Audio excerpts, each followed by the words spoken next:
Senhor a todos, dando continuidade aos nossos tutoriais do terceiro trimestre da EBD, onde nós estamos estudando profetas menores do Antigo Testamento. A lição é número 1, mensagem profética, Deus continua falando. A revista foi escrita pelo pastor Antônio Paulo Antunes.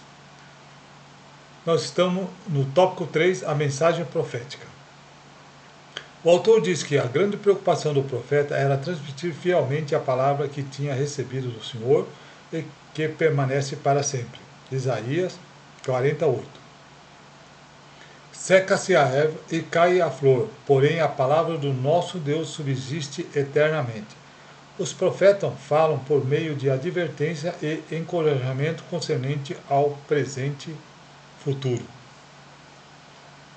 Aí, como Moisés, o primeiro dos grandes profetas, escreveu o Pentateuco, e muitos dos salmos de Davi têm natureza profética. Apocalipse só um minutinho aqui, é quase todo composto de profecia. O apóstolo João, Pedro e Paulo fizeram muitas declarações proféticas na Bíblia. Okay? Aí no item 3.1, a nova terra. O autor diz que os profetas foram os principais instrumentos usados por Deus para a revelação divina de forma escrita e produzindo um dos mais notáveis documentos espirituais do mundo. Moisés, deixa eu dar uma olhada aqui. Aqui está errado, viu? Deixa eu apagar essa parte aqui. Tá? É daqui do 3.1. Moisés, o primeiro dos grandes profetas que escreveu o Pentateuco, e muitos dos salmos de Davi têm natureza profética. Apocalipse é quase todo composto de profecia. O apóstolo João, Pedro e Paulo fizeram muitas declarações proféticas na Bíblia. Aí no tópico do comentarista, o autor cita aqui Norman Geisler e William E. Nix, Introdução Geral à Bíblia, Vida Nova, 2021, página 81 a 83. O comentário sobre o Antigo Testamento, os profetas eram a voz de Deus, não somente no que diziam, mas também no que escreveram. Texto bíblico que registra o Senhor ordenando o seu servo escrevesse. Êxodo 34, 27. E disse mais o Senhor a Moisés: escreve essas palavras, porque conforme ao teu teor essas palavras tenho feito aliança contigo e com Israel. Jeremias 36, 28. Toma ainda outro rolo e escreve nele todas aquelas palavras que estavam no primeiro rolo, que queimou Joaquim, rei de Judá. Isaías 8.1. E disse também o Senhor: toma um grande rolo e escreve nele com caneta de homem, apressando-se o despojo, apressurrou-se a presa. Isaías 38. Vai, pois, agora escreve, pois, numa tábua perante eles e registra num livro, para que fique até o último dia, para sempre e perpetuamente. Abacuque. Então o Senhor me respondeu e disse: escreve a visão que torna bem legível sobre tábua, para que possa ler quem passa correndo. O autor enfatiza que os profetas escreveram eram palavras de Deus, assim o que falaram eram palavras de Deus. 2 Pedro 1,20. Sabendo primeiramente isso, que nenhuma profecia da Escritura é de particular interpretação. Aí no item 3.2, muito além das previsões. O autor diz que os profetas em todos os tempos ensinam ao povo de Deus como ter um relacionamento genuíno com o nosso Criador e a nossa responsabilidade. A clara compreensão da profecia leva o homem ao conhecimento e Deus ao entendimento e sua intenção de Deus, e ao entendimento de uma intenção de relacionar-se com a humanidade.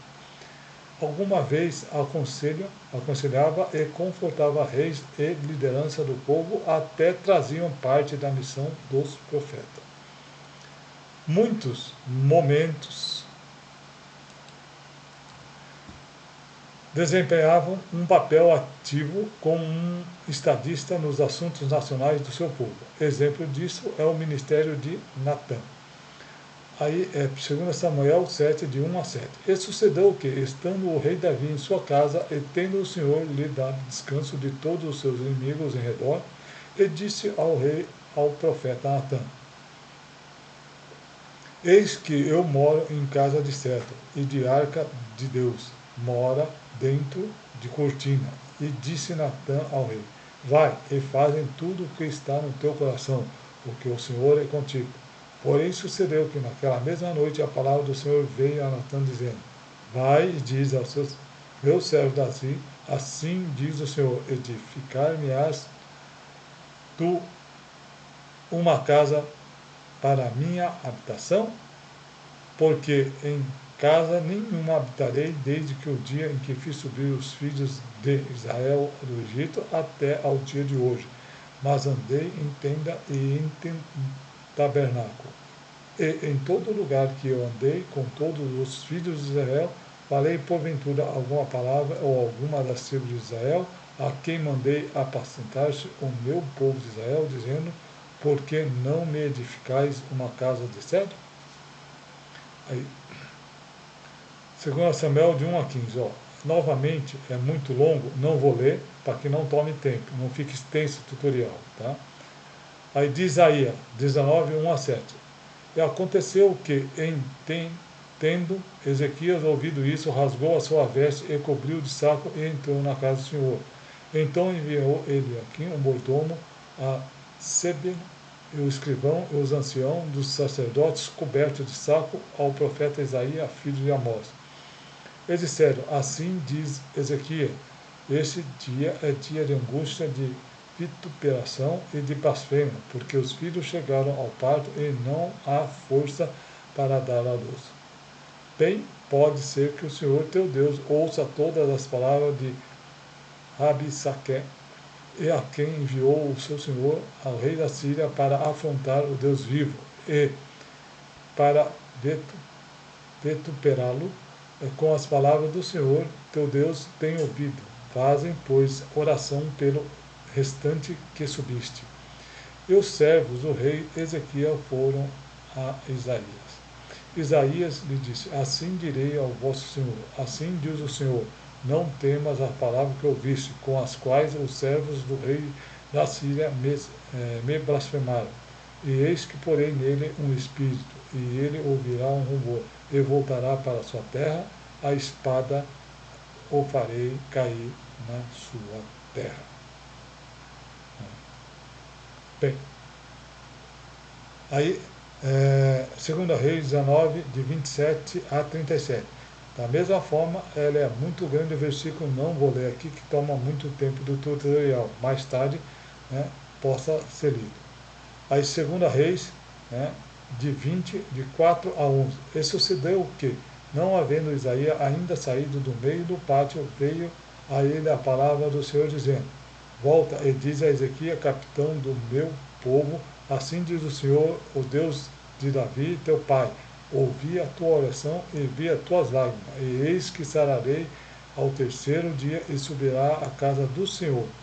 E acrescentarei aos teus dias 15 anos, mas a mão do rei da Síria e das mãos do rei da Síria, né, te livrarei, e a ti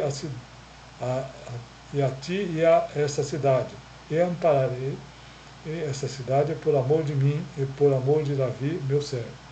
E disse mais Isaías: Tomai uma pasta de figo, e a tomaram e puseram sobre a chaga, e ele sarou. Ezequias disse a Isaías: Qual é o sinal de que o Senhor me sarará e de que ao terceiro dia subirei à casa do Senhor? Disse Isaías: Isto te será sinal da parte do Senhor, de que o Senhor cumprirá a palavra. E disse: Adiantar-se-á a sombra de 10 Gilgal e voltará 10 Gilgal atrás. Então disse Ezequias: É fácil que a sombra decline 10 graus, não seja assim, mas volte a sombra 10 graus atrás. Então o profeta Isaías clamou ao Senhor e fez voltar a sombra 10 graus atrás, pelos graus que tinha declinado no relógio do sol de Acás. E de Eliseu, né? Aqui é o 2 Reis de 5, de 11 a 14. Porém, Naamã muito se indignou e se foi dizendo: eis que eu dizia contigo, certamente ele sairá, pôr-se-á em pé, e invocará o nome do Senhor, seu Deus, e passará a sua mão sobre o lugar e restaurará o leproso. E ainda não são, porventura, Abana e Farpar, rios de Damasco, melhores do que todas as águas de Israel? Não me poderia me lavar nele e ficar purificado? E voltou-se e se foi com indignação. Então chegaram-se a ele e a seu servo, ele fará. Desculpe, deixa eu ver aqui. Aqui nós estamos no texto. Então chegaram-se a ele os seus servos, e lhe falaram e disseram: meu pai, se o profeta lhe te disse alguma grande coisa, porventura não as faria? Quanto mais dizendo-te nele: lava-te e ficará purificado. Então desceu e mergulhou no Jordão 7 vezes, conforme a palavra do homem de Deus. E a sua carne tornou-se a carne de um menino e ficou purificado. Aí no tópico do comentarista, o autor cita José Gonçalves, o carisma profético e o pentecostalismo atual. CPAD,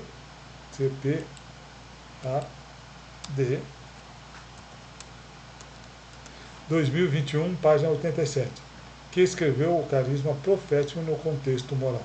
A ética é um tema bem presente nos antigos profetas. Tanto os profetas literários e não literários deram profunda conotação moral às suas mensagens, Elias e Eliseu. E os profetas diziam e fazem esta corrigida. Fazem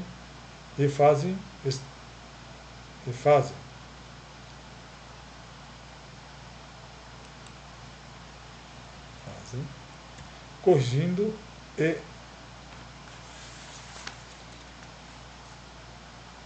deixa eu ver aqui. Nós estamos. Deixa eu ver aqui, está errado.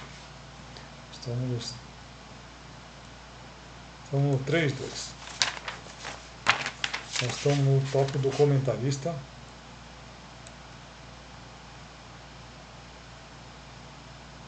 Eu cito aqui.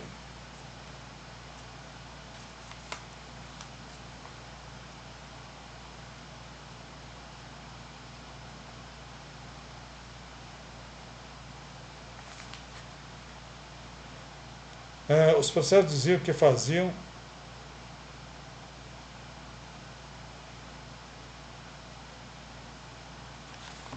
Os profetas diziam e faziam que estavam,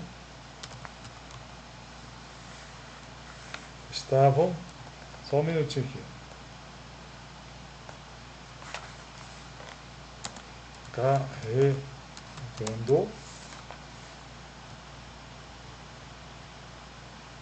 carregando valores éticos e morais. Ok? Desculpe, né, eu tinha errado aí, né, já corrigimos. Aí, para terminar aqui o tópico 3, a lição número 1, né, ecos do profeta para os dias de hoje. O autor diz que os profetas falaram sobre hipocrisia nos cultos e a violência e a exploração dos mais fracos, a corrupção de juízes e a decadência moral, o desamparo no meio do povo e entre a sua liderança em todas as áreas. Aí no tópico do comentarista, o autor comenta aqui,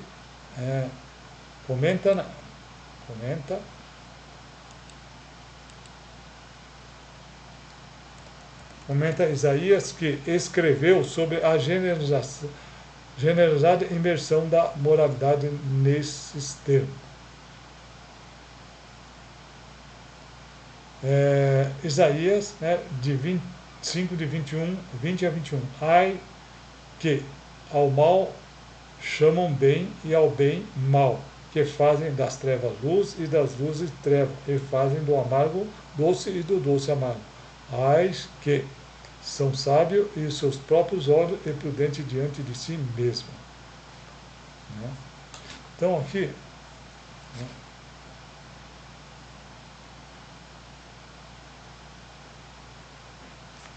né, esta é a atual situação de muitas famílias das nações. Estamos ficando cada vez mais moralmente enfermos à medida de que pais responsáveis, líderes e educadores vão perdendo a capacidade de diferenciar corretamente entre o certo e o errado, consequentemente influenciando e formando toda uma geração que tende a seguir e a adotar tais atitudes. Bem, aqui nós terminamos então o item número 3.3 e também o tópico 3 e, consequentemente, também a nossa lição número 1. Muito obrigado por assistir. Aguardo todos na lição número 2, Oséias, o amor de Deus e a chamada ao arrependimento. Até lá, se assim Deus o permitir.